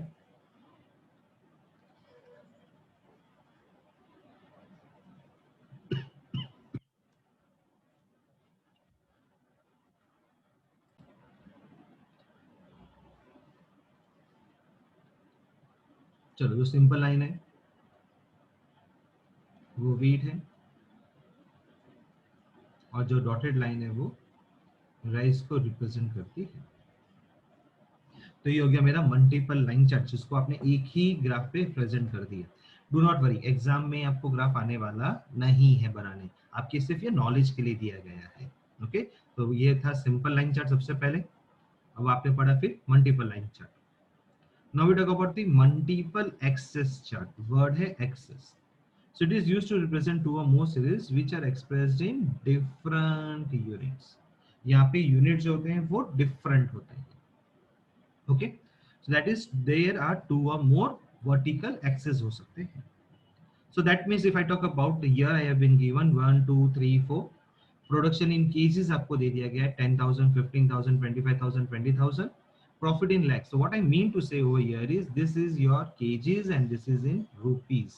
तो ये हो गया आपका डिफरेंट यूनिट्स. सेकेंडली आपको बोला गया था 2 और मोर सीरीज डेटा, तो ये है प्रोडक्शन और ये है प्रॉफिट. तो 2 और मोर सीरीज भी हो गया.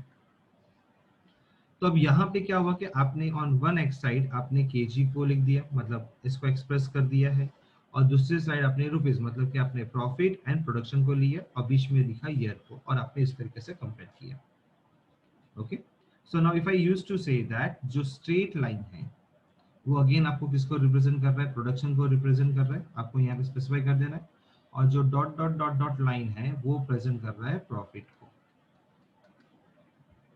ओके, हाँ स्केल भी आता है बट अभी स्केल नहीं बनाया सिर्फ क्योंकि आपको नॉलेज देना था इसीलिए. तो ये था आपका multiple axis chart. Now we talk about the ratio chart. तो रेशियो चार्ट क्या होता है, it is used when time series exhibit a wide range of fluctuation. तो जब वाइड रेंज ऑफ फ्लक्चुएशन आता है तब हम लोग रेशियो चार्ट यूज करते हैं. In ratio chart log y is plotted against time. तो अगर मैं बात करूंगा तो शेयर मार्केट के जितने भी ग्राफ्स बनते हैं वो सबको हम रेशियो चार्ट कहते हैं. क्या बोलते हैं, रेशियो चार्ट कहते हैं. तो शेयर मार्केट में जितने भी चार्ट्स हैं, शेयर मार्केट के रिलेटेड जितने भी चार्ट्स बनेंगे वो सब रेशियो चार्ट में बनेंगे जहां पे आप log y is plotted against time होता है. Okay, now discuss about the module number 10 को डिस्कस करते हैं. The first is hidden trend if any in the data can be noticed in. अगर कोई भी हिडन ट्रेंड होगा तो वो मैं किस में नोटिस कर सकता हूँ. तो मैंने सपोज यहाँ पे नोटिस किया कि ये पहले धीरे धीरे धीरे धीरे ऊपर गया फिर नीचे आया, राइट. तो इस तरीके से हम हिडन ट्रेंड को नोट कर सकते हैं कि देखो अब मैं बात करूँ मैं ऊपर तो जा रहा हूँ, मैं ऊपर गया बट थोड़ा सा फिर स्लैंट नीचे आया था और फिर ऊपर गया. तो मतलब इससे पता चलता है कि जिस हिसाब से आपको ऐसे ऊपर जाना चाहिए था उसकी जगह पे आप थोड़ा नीचे हो गए, मतलब ये एक हिडन ट्रेंड होता है. तो ये हिडन ट्रेंड हम सिर्फ डायग्राम से ही पकड़ सकते हैं. नो डाउट आप ऊपर तो गए पर जिस हिसाब से आपने ये पार्ट से ये पार्ट जंप मारा था तो ये पार्ट से वो पार्ट जंप नहीं हुआ है, जबकि ये थोड़ा डाउनफॉल होते हुए ऊपर गया है. जैसे हम लोग पता है क्रिकेट में देखते हैं, क्रिकेट मैच में जब सेकंड इनिंग की बैटिंग होती है तब सेकंड इनिंग की बैटिंग में जो फर्स्ट इनिंग के लिए वो लोग ऐसे कर्व्स बना देते हैं, ऐसे ऐसे ऐसे ऐसे ऐसे ऐसे ऐसे करते करते करते करते ऊपर रन्स जाते हैं. फिर दूसरी इनिंग की बैटिंग चालू होती है तो वो बताते हैं कि वो लोग ऐसे ऐसे ऐसे ऐसे करते हुए जा रहे हैं और फिर वापस नीचे हो गए and then they joint again हो गई है. तो ये सेकंड इनिंग्स के बताते हैं आप लोग को. तो ये भी क्या हो गया मेरा, यस क्या हो जाता है, मल्टीपल लाइन चार्ट. तो कहने का मतलब ये था कि आपका जो भी हिडन ट्रेंड है if any any that data can be noticed in, कहां पे नोट कर सकते हैं आप, इन डायग्रामेटिक रिप्रेजेंटेशन में.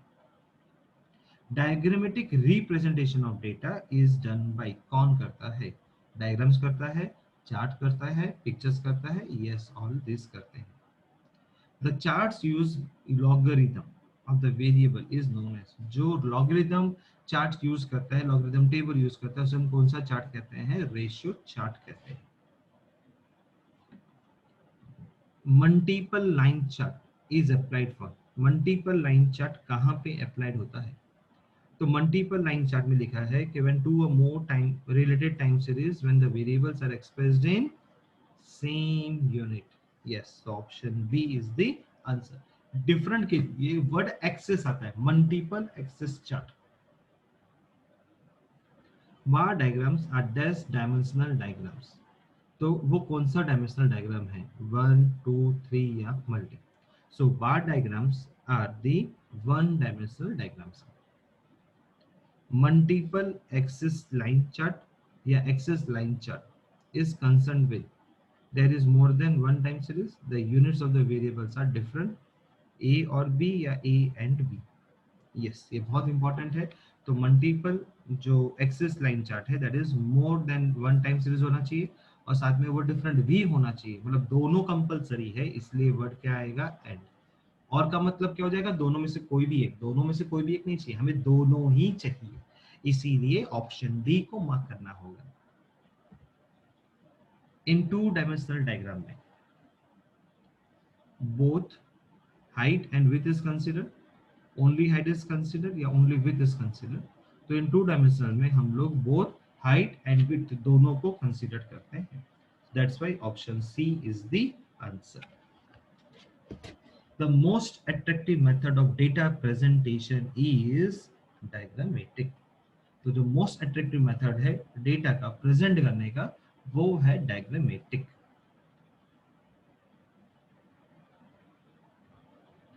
Now discuss about the based on bar diagram, bar diagram के बारे में। सो बार डायग्राम क्या है?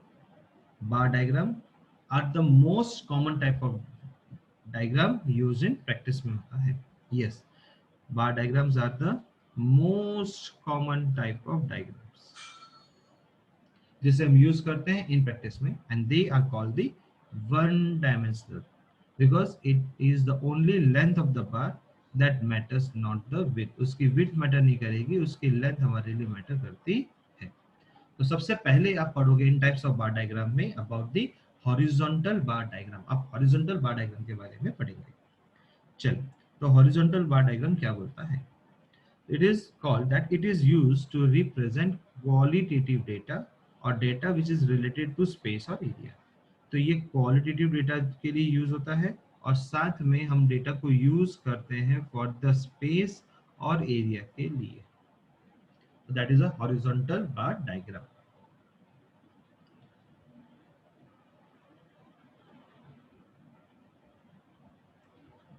वर्टिकल बार डायग्राम, तो वर्टिकल बार डायग्राम किसके लिए यूज होता है? फॉर द क्वांटिटेटिव डेटा के लिए यूज होता है, and most of the data are represented by vertical bar diagram से प्रेजेंट होता है, राइट। इसी क्वांटिटेटिव डेटा को हम ये भी बोल सकते हैं, it is a time series data. So it is used to represent quantitative data or the time series data presented by a vertical diagram, say. So that is your this. Then we talk about the multiple bar diagram, joint bar diagram या group bar chart। इसका एक और नाम है, that is clustered bar diagram। So it is used to represent two or more related to each group। Yes, two or more numbers which are related to each group होता है। तो मतलब आपने जो दो डेटा थे जिसे हम कहते हैं ना export import, even in export import also हम इसको प्रेजेंट कर सकते हैं। अब जैसे यहाँ पे दे रखा है आपको sales, gross profit and net profit, तो टू और more members related to each group होना चाहिए कि देन 2008 में कितना हुआ, 2009 में कितना हुआ, 10 में कितना हुआ, 11 में कितना हुआ। इसलिए इसको हम क्या बोलते हैं? जॉइंट बार। जॉइंट बार क्योंकि सारे जो बार्स होते हैं same characteristic same each group के, वो एक दूसरे को ज्वाइंट होते हैं, इसलिए इसको बोलते हैं हम related to each groups, joint bar diagram. या ये ग्रुप में होते हैं, या इसको हम क्लस्टर बोल सकते हैं। ग्रुप का दूसरा नाम क्या होता है? Cluster. Maximum and minimum temperature of different cities हो सकती है, एग्जांपल है। Income and expenditure of different families हो सकता है, राइट। यहाँ पे मैंने तीसरा एग्जांपल दिया है, ये is the another example of sales, gross profit and net profit. तो this is the third example. Now we talk about the subdivided bar diagram. Yes. Now subdivided bar diagram में आप क्या बोलते हो? इसका जो दूसरा नाम अगर मेरे को बोलना है, I can use the word is component. So I can say component or subdivided bar diagram. So when total and their components of a group are to be represented, then subdivided bar diagram is used हम करते हैं। So when total and their components of group are to be represented, then subdivided bar diagram is used।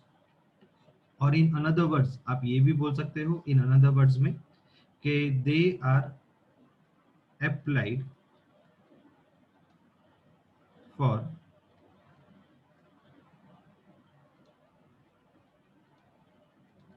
representing data divided into a number of components।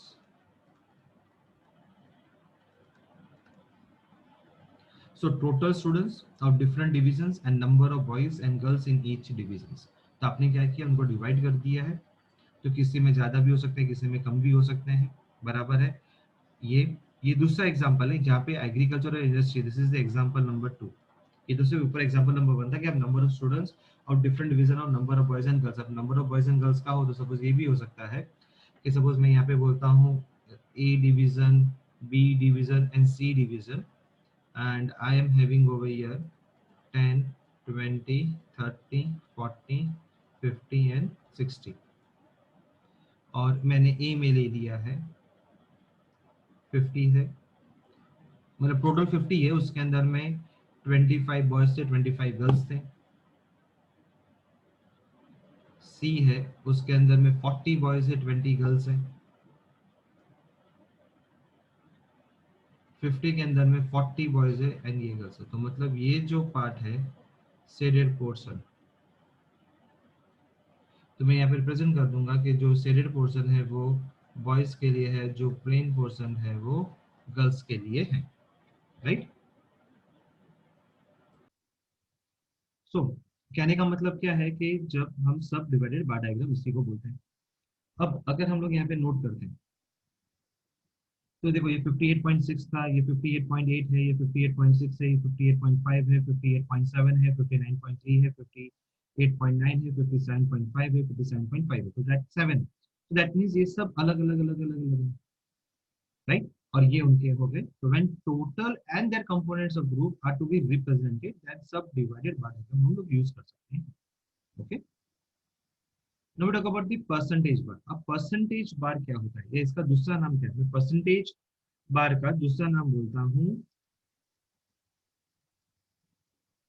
Divided bar chart. अब इसकी खासियत ये होती है कि ये आता तो यहाँ ऊपर से ही है, सब डिवाइडेड बार डायग्राम से, बट सब डिवाइडेड बार डायग्राम में क्या होता है कि यहाँ पे ये सारे फिगर्स जो होते हैं वो डिफरेंट है, but in percentage bar diagram में क्या होता है कि all figures will be same, मतलब उनको हम 100% में कन्वर्ट करते हैं और बाद में हम उसको डिवाइड करते हैं।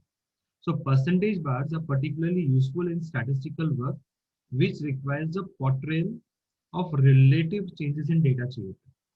So when such diagrams are prepared करते हो, the length of bars is kept equal to 100। आप उसको क्या करते हो, equal to 100 कर देते हो।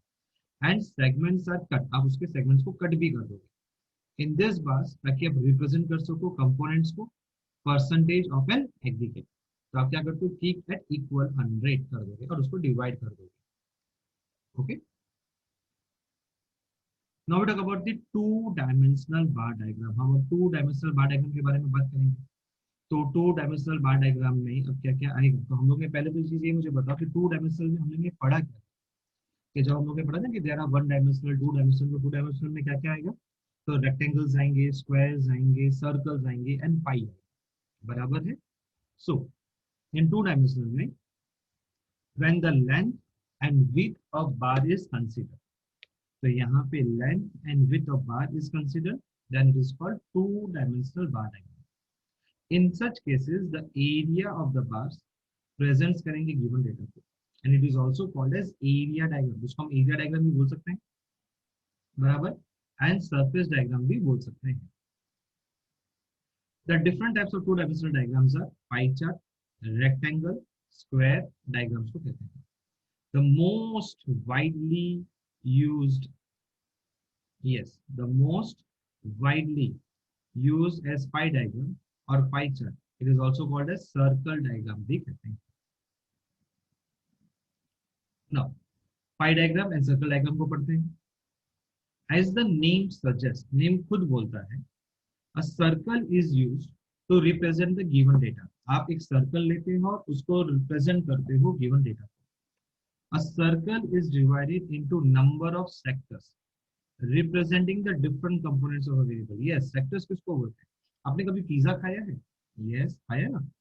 तो ये सपोज मान लो कि पिज्जा है, पिज्जा, ओके। अब पिज्जा को हम लोग क्या करते हैं, डिवाइड करते हैं। तो कितने पार्ट में डिवाइड हुआ, 4 पार्ट में, और अब कितने पार्ट में हो गया, 8 पार्ट में। तो अब इसमें से मैंने ये वाले पार्ट को निकाला बाहर, तो जब मैं ये पार्ट को बाहर निकालता हूँ तो ये इस तरीके से दिखेगा। तो ये हम क्या बोलते हैं, पिज्जा का एक पीस। तो ये जो पिज्जा का एक पीस है इसको मैं बोलता हूँ सेक्टर, इसको मैं क्या बोलूंगा, सेक्टर। ओके, अब ये सेक्टर ऐसा भी हो सकता है जब हम लोग पाई डायग्राम बनाते हैं, ये सेक्टर्स ऐसा भी हो सकता है, राइट। ये सेक्टर्स और भी छोटे छोटे पार्ट्स में हो सकता है। ये सेक्टर्स को अगर मैं चाहूँ तो I can move in this way also, कितना छोटा सा भी बन सकता है, या इसके भी फर्दर पार्ट्स हो सकते हैं। Okay, so the area of each sector is proportional होता है to the values of the component. तो कंपोनेंट्स की जो वैल्यू होगी उसके हिसाब से उनका एरिया हम उनको डिसाइड करके देते हैं। मल्टीपल बार डायग्राम, ये लाइन इंपॉर्टेंट है।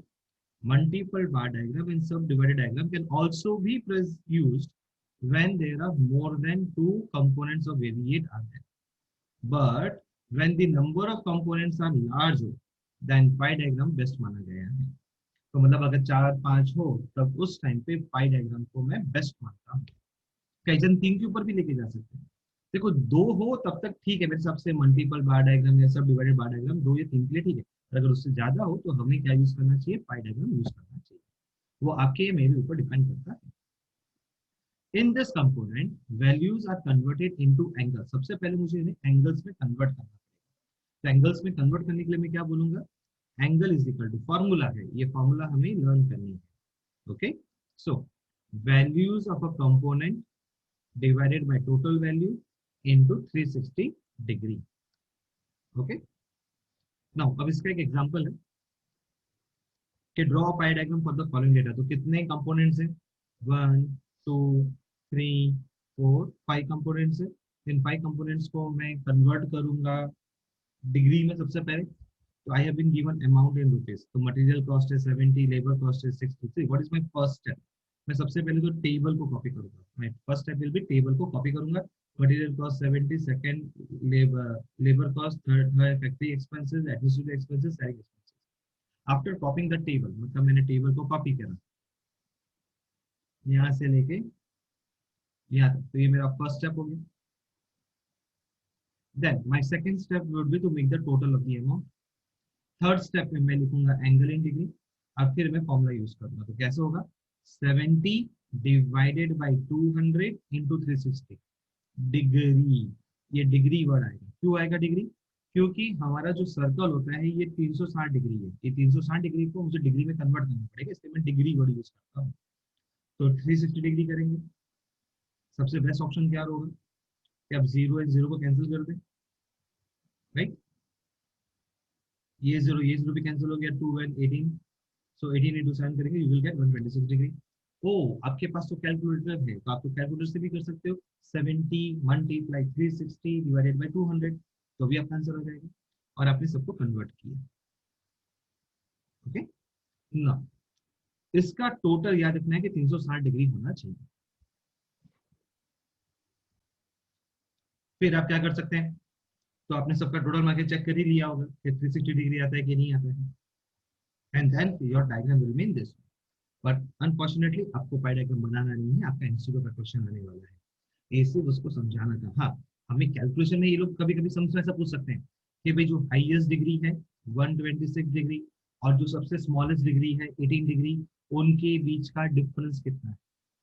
हाँ, ऐसा क्वेश्चन जरूर आ सकता है कि भाई 126 एंड 18 डिग्री के बीच का जो डिफरेंस है वो हमें आप बताओ। तो अगर ऐसा कुछ क्वेश्चन आ जाए तो हम लोग को करना पड़ता है। Okay, so what will be your answer over here, 108 degree का डिफरेंस होगा। तब उस टाइम पे मैं इनको निकालूंगा नहीं, तब मैं पता एक आइडिया बताता हूँ। तो तब मैं क्या करूंगा, 70 एंड 10 का मैं डिफरेंस निकालूंगा, तो आई विल गेट 60। तो 70 माइनस 10 कितना मिला, 60 डिग्री मिला। अब 60 डिग्री नहीं है, 60 एक्सपेंस है, डिवाइडेड बाई 200 मल्टीप्लाइड बाई 360 करूंगा, तो 0 0 कैंसिल होके कितना आ जाएगा 18। तो 18 इंटू 6 करूंगा तो I will get 108।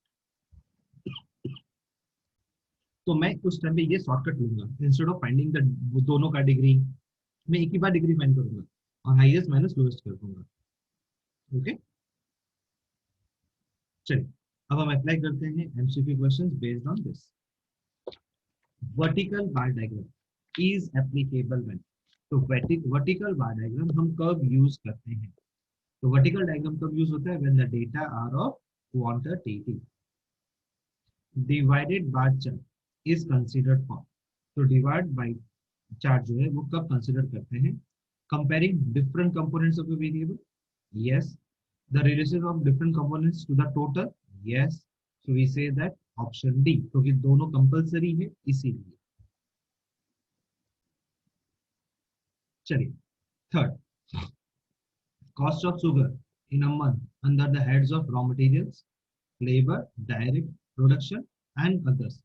12, 20, 35, 23 units respectively. So what is the difference between the central angles for the largest and the smallest components of the cost of sugar? देखो आ गया ना, मैंने बताया था कि वो पूछ सकते हैं आपको हाईएस्ट एंड लोएस्ट के बीच का कितना डिग्री होगा, राइट? तो same way what is first we make the total over here. Okay, so total क्या था भाई? 12 प्लस 20 प्लस 35 प्लस 23. तो हमें टोटल करना पड़ेगा पहले तो. ओके, सो 12 प्लस 20 प्लस 35 प्लस 23 अगर हम टोटल करेंगे तो 253 का total 10, 0 1 carry, 2 plus 1 3, 3 plus 3 6, 6 plus 2 8 plus 1 9, तो 90 आ गया टोटल. नाउ हम लोग यहाँ पे क्या फाइंड करते हैं भाई? हमारा हाईएस्ट क्या है? 35 is highest and my lowest is 12. चल, तो 35 में से 12 गया तो I will get 23. So what I will be doing is now 23 divided by 90 into 360 degree. So 90 से 360 degree गया 4, 4 3s are 12, 8 1 carry, 4 2s are 8 plus 1 9. So I can say that 92 degree. So I will say that option D, 92 degree is the answer. Okay. So in order to compare the two or related series, we consider, हम क्या consider करते हैं? तो जब भी मुझे related with two or related series हो तो मैं multiple bar chart भी find कर सकता हूँ, group bar chart भी find कर सकता हूँ. इसके लिए I can say that A और B कोई भी एक. ओके, क्योंकि multiple bar chart and group bar chart जो है वो एक ही नाम है, इसीलिए मैं ए और बी बोलूंगा, एंड वर्ड यूज नहीं करूंगा. A pie diagram is used to represent the following data. The central angle in the pie diagram corresponding to income tax and wealth tax. Okay, इसका हमें फाइंड करना तो पहले हमें क्या करना पड़ेगा? टोटल करना पड़ेगा. यस, चलिए तो टोटल फाइंड करते हैं हम लोग. सो टोटल क्या बोलेंगे हम? 120 प्लस 180 प्लस 240 प्लस 180. तो I will get the total 720. मुझे अब इनकम टैक्स का चाहिए. इनकम टैक्स है 240. सो 240 डिवाइडेड बाय 720 इंटू 360 डिग्री. अब 360 से 720 कैंसिल होगा तो 2 आएगा, एंड 240 को अगर मैं 2 से डिवाइड करूंगा तो आई विल गेट 120 डिग्री. तो 120 डिग्री सबसे पहले कहाँ दे रखा है? इन ऑप्शन ए में. ओके, और डी में 1960 है, तो इसका मतलब है कि option A is the answer. But फिर भी हम फाइंड कर लेते हैं वेल्थ का, दैट इज 180. तो इसीलिए हम इसके लिए क्या बोलेंगे यहाँ पे? 180 divided by 720 into 360 degree से cancel 2, 180 degree divided by 2 is 90. तो ये कंफर्म हो गया कि option A is the answer, right? So I hope कि आपको अब ये मॉड्यूल नंबर 11 तक सब समझ में आ गया होगा, right? So you will do practice, revise कर लीजिएगा फिर से again. Okay, and any query you can definitely reach me on 7600828696. Till then, bye bye, tata, take care.